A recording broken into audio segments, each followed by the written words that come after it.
Pundits and experts have been trying to read between the lines of North Korean leader Kim Jong-un's New Year's speech. The verdict seems to be that it was pro-South Korea and very clearly anti-American. While the analysis goes on and we await the next developments, the U.S. State Department has come out saying Seoul and Washington are closely cooperating on a unified response to the North. Jong-un has more.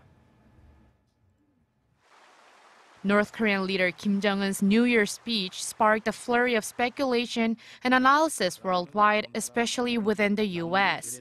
Amid concerns, Kim is attempting to drive a wedge between the alliance with its pro-South Korea anti-U.S. stance.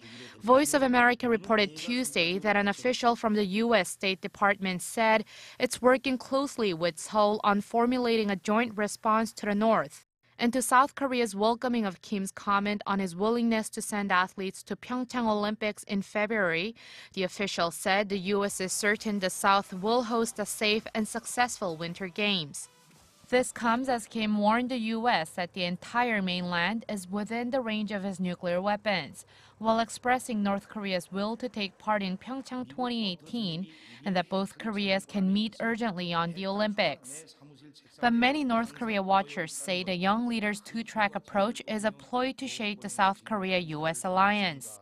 Bloomberg addressed Kim's willingness to join the Winter Olympics as an apparent olive branch and a gesture of reconciliation, but added that it could also put ties between Seoul and Washington to the test. The New York Times also reported that Kim's words are merely aimed at alleviating international sanctions and brewing discord between South Korea and the U.S. South Korea and the U.S. share one goal of denuclearizing Pyongyang, but have different ideas on how to achieve it.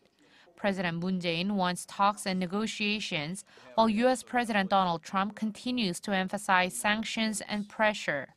이지원, 아리랑 뉴스.